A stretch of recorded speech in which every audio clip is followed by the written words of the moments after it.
Hey everybody, Jared Duckett, Duckett Ladd Dental CPAs and Advisors here with my business partner Bill Ladd.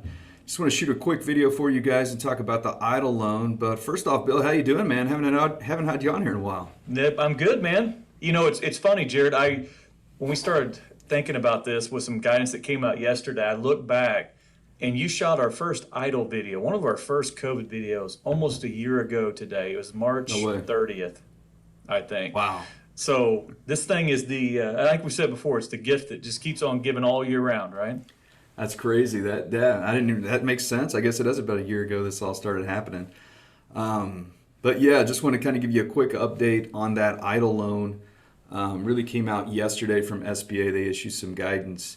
And on the EIDL loan, just kind of disclaim this up front or make sure you guys know what we're talking about. The EIDL loan is what we're talking about today. There was the EIDL grant, which was that other portion that you got at the beginning, or a lot of our clients did, Yeah. that max $10,000 grant. But this is the actual loan, that 30-year, 3.75% interest loan.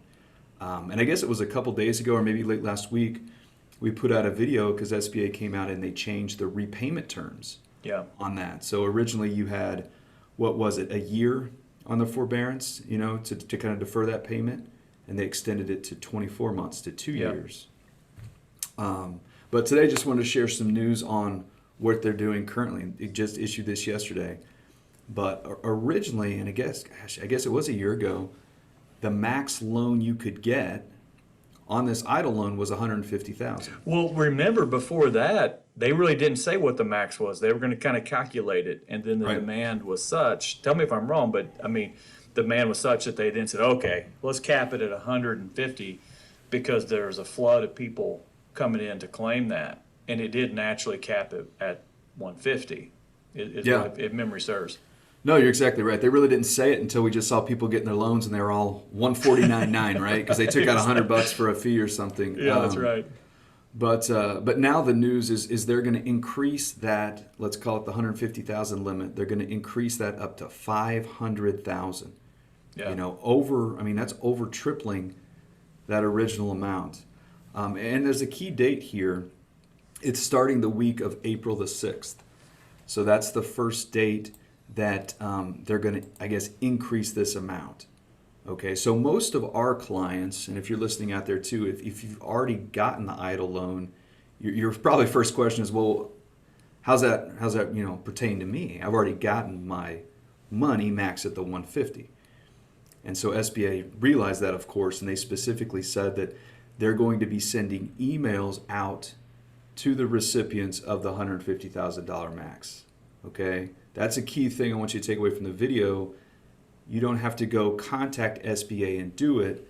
Look for the email, I would say, in the next, week or two, because we're coming Yeah. up on April 6th pretty soon, right? Yeah. Yeah, we're less than 2 weeks from that date. So just keep track of your email, to see if you've gotten that, because from there they're supposed to give you specific directions on how to, and we'll talk about this here, if you need it, then they're gonna give you directions on how to request that increase. Yeah, and go back to this one. This is very different than the PPP. This was actually a direct interface with the SBA, which is again why they're going to be sending emails, and they do explicitly say emails. A lot of times when we're dealing with the IRS or something, emails are kind of a bad deal, but are they not real? They're fraudulent. But in this case, the SBA has actively said they will be sending email correspondence, and it will hit the channels. You'll see when people start getting these emails. And our hope is that the process, should you need it, is a simple one, again, intended to help people out if they're really struggling during the COVID time with their bills. Yeah, 100%. And the reasoning is, and they mention it, if the first loan, if you remember, and again, it's a year ago here, but if you remember, it was based on a 6-month needs. That's right. What you needed for a 6-month period to pay for working capital expenses, etc. And this, now they've moved that 6-month needs to a 24-month needs. So that's why they've increased that amount up. So what we don't know, and I don't really exactly know how they calculate this, they kind of have some assumptions, but like if you got the 150 and you get the email and you go ask for more because you need it, how much more are you going to get? Are you automatically going to get the 500? It's going to be based on your specific business, I would assume, because if you remember, you put in revenue, cost of goods sold, that type of information.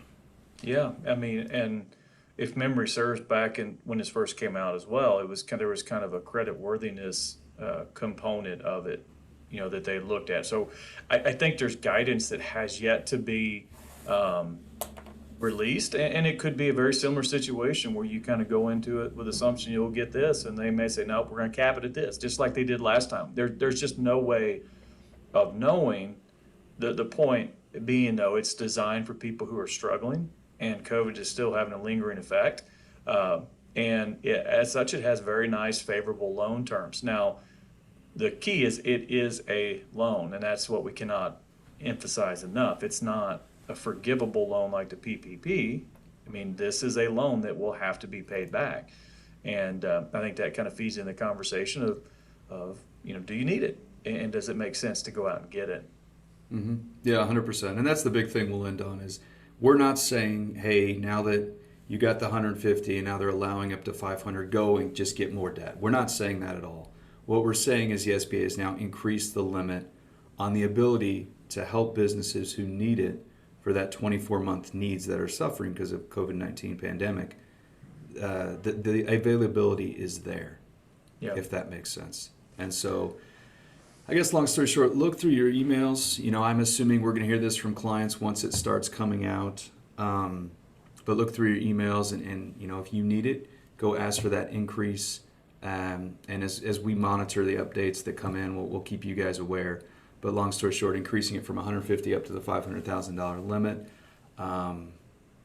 Anything else you got, Bill? No, I think you said it well. And actually, you said it in the very first videos. We're not advocating debt in a practice. It may or may not make sense for your practice.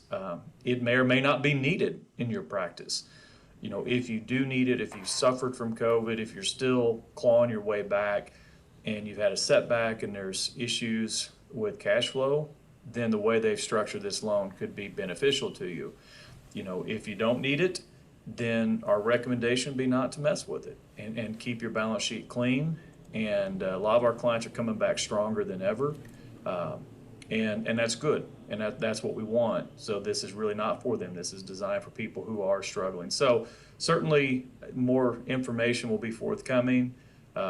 It's another way for the SBA to try to send out a lifeline for small businesses. And for some, it's going to be very welcome.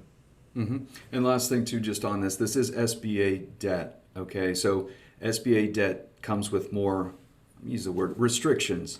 Sure. If you read through the covenants or the loan disclosures and documents, there are restrictions and stuff that kind of limit what you can do and have to get their permission, etc. So just always keep that in mind. If you haven't gotten it, now you're like, well, hey, I missed it, but now I'm going to go get it. Just keep in mind that this debt does come with more restrictions, I would say, than a typical financing from an institution. And that's the point, is if you get this, there will be more loan documents, I'm sure.